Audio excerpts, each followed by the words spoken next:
আসসালামু আলাইকুম। মাসে আমার পারিবারিক খরচ মাত্র ১,০০০ টাকা। মানুষের মৌলিক যে চাহিদাগুলো আছে, মৌলিক চাহিদার ভিতরে খাদ্য হচ্ছে প্রথম। আমি এই খাদ্যর কথাই বলছি। আমার খাবার খরচ লাগে পারিবারিকভাবে মাসে আমাদের ১,০০০ টাকার মতো। এখন এটা অনেকেই তো হাসবেনই বা অনেকে গালিগালাজি করবেন।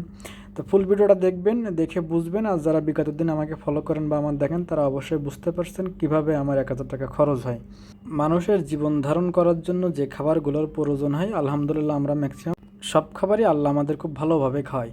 এখন এই সব খাবারগুলোই আমরা ম্যাক্সিমামই নিজেরাই উৎপাদন করি। শুধুমাত্র আমাদের খরচ যে ১,০০০ টাকা, এইটা খরচ হয় আমাদের মাসে যে তেলটা লাগে, তেল, লবণ আর হচ্ছে আপনার মশলা জাতীয় এর ভিতরে যেগুলো পড়ে এটা। আর মাঝে মধ্যে হয়তো বা গরুর মাংসটা তার নিজেদের উৎপাদন করা সম্ভব না, এটা আমাদের মাঝে মধ্যে হয়তো বা কেনা হয় যদি কোনো রিলেটিভ আসে। বাকি আমরা যে মাংসটা, এটা হচ্ছে আমরা আমাদের বাড়িতে হাঁস মুরগি আমরা এটা দিয়েই বেশি চাহিদা মেটাই। আর হাঁসটাই আমাদের বেশি পছন্দ। তাছাড়া আমাদের অন্য মাংস তেমন একটা পছন্দ হয় না। আর মাছ তো যারা বিগত দিন আমার ভিডিও দেখছেন আমার মাছের প্রজেক্ট। তো এইভাবে যদি আপনারা উৎপাদন করতে পারেন, সেক্ষেত্রে ইনশাল্লাহ দ্রব্যমূল্যের দাম নেওয়ার চিন্তা করা লাগবে না। তবে হ্যাঁ, এটার জন্য আপনার অবশ্যই পরিশ্রম করা লাগবে। এটা পরিশ্রমের বিকল্প কিছু নেই যে এত বেশি আপনার দাম দ্রব্যমূল্যের। এরপর আমার আব্বু বা আমাদের ফ্যামিলি, যেহেতু আমি ফ্যামিলি চালাই না, আমার আব্বুও চালায়, সে কখনো এগুলো নিয়ে চিন্তাই করে না। কারণ আমাদের ইনশাল্লাহ 1 বছর যে ধান হয় সেটা আল্লাহ দিলে প্রায় আমরা 3-4 বছর খাইতে পারি বললে চলে। এরপরে প্রতি বছরই আমরা 2বার মতো ধান লাগাই। আর যে সবজিগুলো লাগে, সবজির কথা যদি বলেন তাহলে অবশ্যই অলরেডি ভিডিওতে আপনারা অনেক সবজি দেখছেন।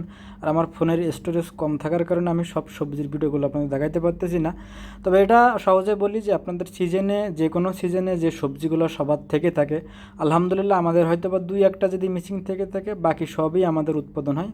এমনকি আমরা যে খাওয়ার জন্য করি এটা না, আমরা বাণিজ্যিকভাবে করি। তো সেখান থেকে আমাদের আর কয়টাই লাগে। তো এমন কোনো সবজি নেই যে আমরা চাষ করি না। আর প্রথমেই যেটা বললাম যে আমাদের তেলটা কেনা লাগে, বা যেখানে 1,000 টাকা আমাদের মেন খরচ আসছে এই তেলের জন্যই, আমরা চাইলে কিন্তু এখান থেকে আমরা 500 টাকার ভিতরে খরচ আনতে পারি। অর্থাৎ মশলা আর হচ্ছে আপনার লবণটা বাদে চাইলে আমাদের আর কিছু না কিনলেও চলে। কারণ আমাদের সরিষাও হয়, কিন্তু আমাদের পারিবারিকভাবে কেউ সরিষার তেল খাইতে চায় না, তাদের পছন্দ না। যদিও এটা আমার পছন্দ, বাট আমার ওয়াইফ খাইতে চায় না, আমার আব্বু আম্মু খাইতে চায় না, আমার বোনরাও কেউ খাইতে চায় না, যার জন্য আমাদের সরিষাটা আর খাওয়া হয় না।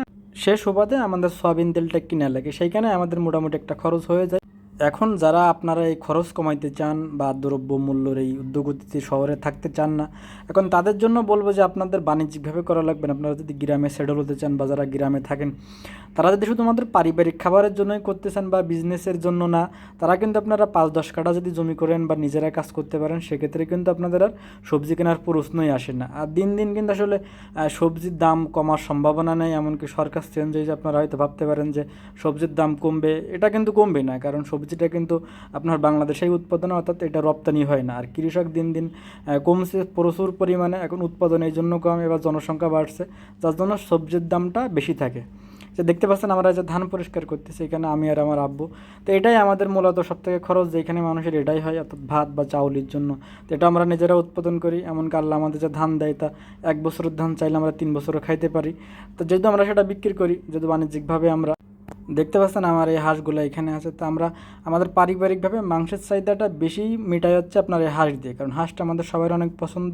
যেহেতু মুরগিও আছে, যার যেটা প্রয়োজন, এমনকি ডিমটাও আমাদের বাড়িতে হয় বা মুরগির যেটা হয়, এটা দিয়েই আমরা মেটাই। তো এক কথা আপনারা যারা নিজেরা উৎপাদন করতে পারবেন, নিজেরা করতে পারবেন, তাহলে আপনারা এই 1,500 টাকার ভিতরেই আপনার পারিবারিক খরচ খুব ভালোভাবে চালাইতে পারবেন ইনশাল্লাহ।